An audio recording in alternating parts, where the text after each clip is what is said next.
तो इस बार कार्तिक मास के शुक्ल पक्ष की पूर्णिमा तिथि अद्भुत संयोगों के अंदर आ रही है। सोमवार का दिन दिनांक 14 नवंबर सन 2016 को कार्तिक पूर्णिमा का व्रत किया जाएगा।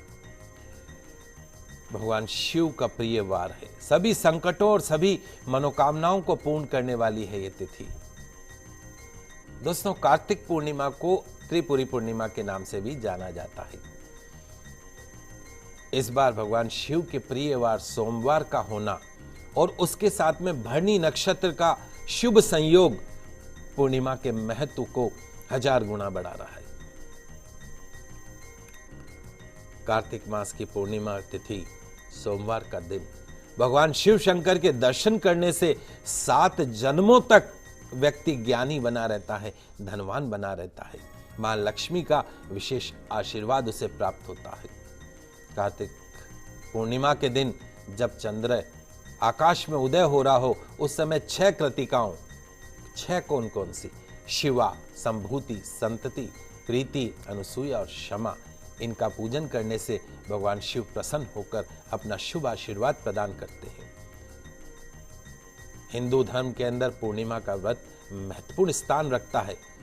हर वर्ष 15 पूर्णिमा होती। जब अधिक मास आता है, मलमास आता है, तो उसकी संख्या 16 हो जाती है। कार्तिक पूर्णिमा, त्रिपुरी पूर्णिमा, गंगा स्नान के नाम से भी जाना जाता है। इस पूर्णिमा को त्रिपुरी पूर्णिमा की भी संज्ञा इसलिए दी गई क्योंकि उस दिन भगवान भोलेनाथ ने त्रिपुरासुर नामक महाभयानक असुर का अंत किया था, इसलिए वो त्रिपुरारी के रूप में पूजित हुए।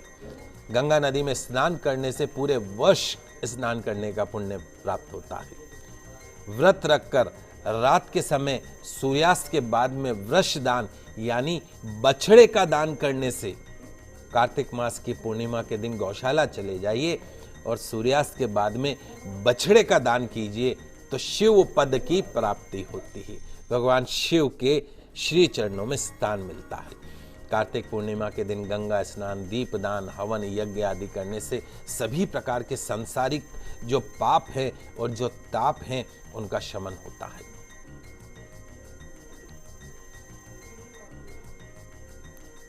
तो गंगा स्नान, दीपदान, हवन, यज्ञ आदि करने से सांसारिक पाप और ताप का शमन होता है। तो इस दिन किए जाने वाले जो अन्न का दान है, धन का दान है, वस्त्र का दान है, उसका बहुत महत्व बताया गया है। जो भी दान किया जाता है उसका कई गुना आपको वापस प्राप्त होता है। मान्यता यह भी है कि इस दिन व्यक्ति जो कुछ दान करता है वो स्वर्ग में उसके लिए सुरक्षित रहता है। वो ही उसे प्राप्त होता है जो उसने दान किया था। तो दान करने में हिचकिएगा मत, क्योंकि आगे वो ही मिलना है आपको जो आप दान करोगे। मृत्यु लोक त्यागने के बाद स्वर्ग में उसे पुनः प्राप्त होता है। That is the most important thing. जो आप करेंगे वो आपको मिलेगा। तो कार्तिक मास की पूर्णिमा तिथि बहुत पवित्र मानी जाती है। ब्रह्मा, विष्णु, शिव, अंगिरा, आदित्य आदि ने महापुनीत पर प्रमाणित किया है। स्नान, दान, होम, यज्ञ, उपासना आदि करने का अनंत फल मिलता है। गंगा स्नान, शाम को दीपदान का विशेष महत्व है। शाम को भगवान का मत्स्य अवतार हुआ, इस कारण इस दिन किए गए दान पुण्य का विशेष फल प्राप्त होता है। 10 यज्ञों के समान फल प्राप्त होता है। आषाढ़ मास के शुक्ल पक्ष की एकादशी से भगवान विष्णु 4 मास के लिए योग निद्रा से लीन होकर कार्तिक मास के शुक्ल पक्ष की एकादशी को उठते हैं और पूर्णिमा से वो अपने काम पे लग जाते हैं। 4 दिन और रेस्ट, उसके बाद में अपने काम पे लग गए। इसलिए दीपावली को लक्ष्मी जी की पूजा बिना विष्णु भगवान श्री गणेश जी के साथ की जाती है। लक्ष्मी की अंश रूपा तुलसी जी का विवाह विष्णु स्वरूप शालिग्राम से होता है। इसी खुशी में देवता स्वर्गलोक में दिवाली मनाते हैं, इसलिए देव दिवाली भी कहा जाता है। तो कार्तिक मास की पूर्णिमा के दिन भी बाकायदा जो है भगवान विष्णु शालिग्राम के रूप में माँ तुलसी के विवाह का विधान बताया गया है। घर के ईशान कोण में, उत्तर पूर्व कोण में मिट्टी का दीपक अवश्य जलाइएगा। हमेशा आपके जो बच्चे हैं वो सुमार्ग पर चलेंगे।